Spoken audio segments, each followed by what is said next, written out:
have you guys been? It's been far too long. I think the last time you guys visited me was during my Flashback review a couple of months ago. You should visit your Uncle Sledgehammer far more often than this. After all, you never know when I'm gonna kick the bucket now, do you? Hey, that was just a joke. It was just a joke. We both know I'm gonna be living forever, right? Yeah, anyway, since you're already here, let's check out one of these games. I mean, they're quite old and they may not mean much to you, but to me, some of these games are childhood treasures. How about this one? Russian Attack. Not Russian Attack. Rush and Attack. Probably the first NES game my father ever bought for me, apart from the Super Mario Brothers game that everybody got with the console. Boy, it takes me back to 1993. I was probably 7 years old back then. Russian Attack, or Green Beret as it's known in Europe, was an arcade game produced by Konami in 1985. It was one of the first ever military shooters and a smash hit in arcades around the world. The game was quite innovative for its time. I mean, look at it. It looks like the blueprint for Contra or the Metal Slug series. This game was simply put a milestone in gaming history. Now, the NES version of the game was watered down quite a bit in comparison to the arcade version. The character animations got worse, they changed the character design and the game's objectives. But it's not all so bad. I mean, the game is still fun to play and it has 2 additional levels that aren't on the arcade version of the game. Besides, if you want to play the arcade version so badly, you can do it on some of the more recent consoles like the Xbox 360, the Nintendo Switch, or even the Nintendo DS. But as of right now, I would like to play this version of the game, the one I grew up with. So let's pop this sucker in and let's have a small look at history now, shall we?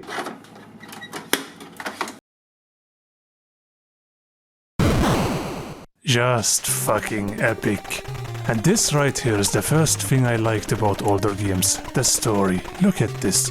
You jump from a helicopter with a parachute into a military base to stab some communist fucks. That's it. That's all the story you needed back in the day. For comparison, have you ever checked out Final Fantasy XIII? I remember it took me like 30 minutes until I could finally play my character and I still didn't understand anything about everything. It's like 2 hours into the actual game starts, and I still do not understand what this false C is that they keep speaking of. Maybe this game is something I should review in the future. Anyway, I'm going way off course now. So yeah, controls are pretty responsive and your enemies, well, they're basically just running into you to get penetrated by your long, stiff knife. The only annoying aspect is the ones coming from behind you. Wow, is that a rocket launcher? Now we're talking. Just listen to this sound. If that doesn't give you a mini orgasm, I don't know what will. What you will notice is that you have far less enemies on screen than in the arcade game, and they are much easier to deal with. The arcade game simply had a much larger variety of enemies on screen from the get-go. Why are they just running? Look, this piece of shit has a rifle on his back, and what does he attack me with? His foot! Who the fuck does that? The boss fight in the first stage is also pretty unspectacular. You get rushed by a bunch of these flying marksmen. You can either shoot them with a bazooka or stab them in the foot. Stab them in the foot! Yeah! That's what you get, you commie fucks!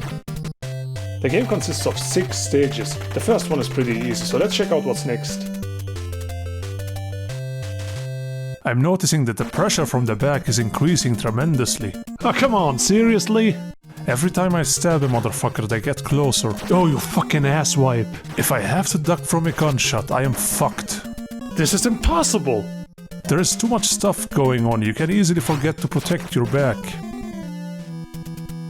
Hey, wanna try to help me? You can be the Red Beret.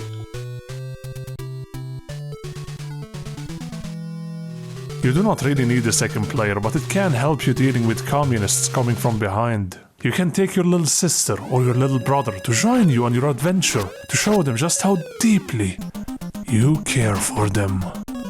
What the fuck? Dude, give me that! Give me that! Give me that! You fucking suck! I've never seen somebody with so little talent in my whole life! This is a skill in it by itself! Okay, I know you suck as well. However, we completed this game like 28 years ago, so I think we should be okay. Yeah, but remember, you promised me an Asian all-you-can-eat buffet. I'm really looking forward to their chocolate fountain. Alrighty, I'll take the back, you take the front. Okay. Hey, why do you keep turning around? They're coming after me. But I'm right here! Oh, great job, genius. Great job. Dude, pay some fucking attention, man. Sorry. Okay, I'll take the lead, you go back. Gotcha. Alright, this seems to work out much better than I thought.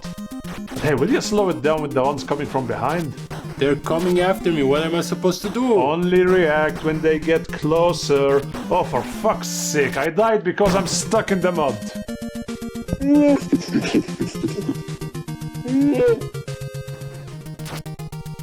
Wow! What? Oh, shit. You're constantly distracting me. You blaming me for that? Yes, you're constantly distracting me. When you have projectiles all over the screen, you want to stay close and you want to stay focused.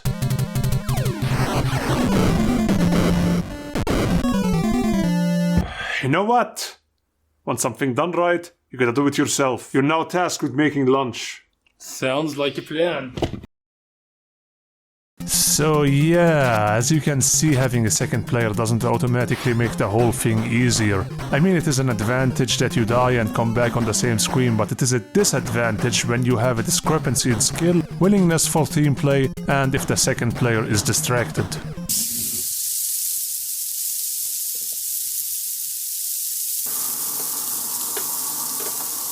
Hey, no one said it's gonna be easy, but guess what? Back in the day, you either put your ass to carpet and power through it, or you were considered a bitch. If a kid in your neighborhood lends you Ninja Gaiden over the weekend, you either beat it, or you become the bitch of the neighborhood. Of course, you could always lie. As you go deeper into the game, things start to look much more like in the arcade game. The enemy variation also improves tremendously. This is looking more and more like the arcade game, but with much better music, and you get to play from the comfort of your living room. The boss fights sure look interesting. Yes, they look quite easy to do, but trust me, it took me many hours to make it to one of them, and it took me many more hours to internalize the strategy to beat them. The final boss is, in my opinion, the easiest. You just stand here and whoop ass, grab rocket launchers, and you shoot rockets at a nuclear warhead that is just a couple of meters in front of you until it blows up. And you miraculously have enough time to run away from the mushroom cloud.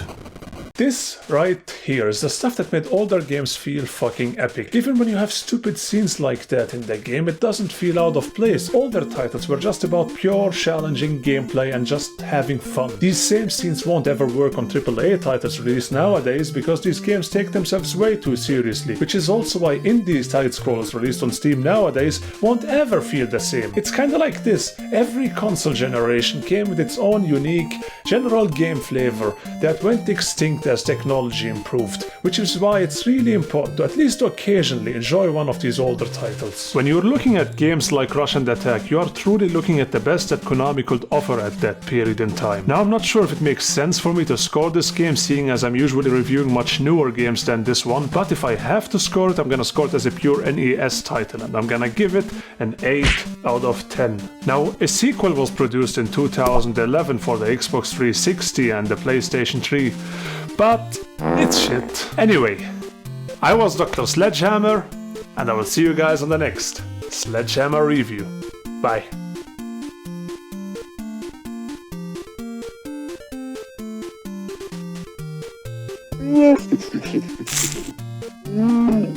Thomas, you coming? Yeah. Man, these hot dogs sure look delicious.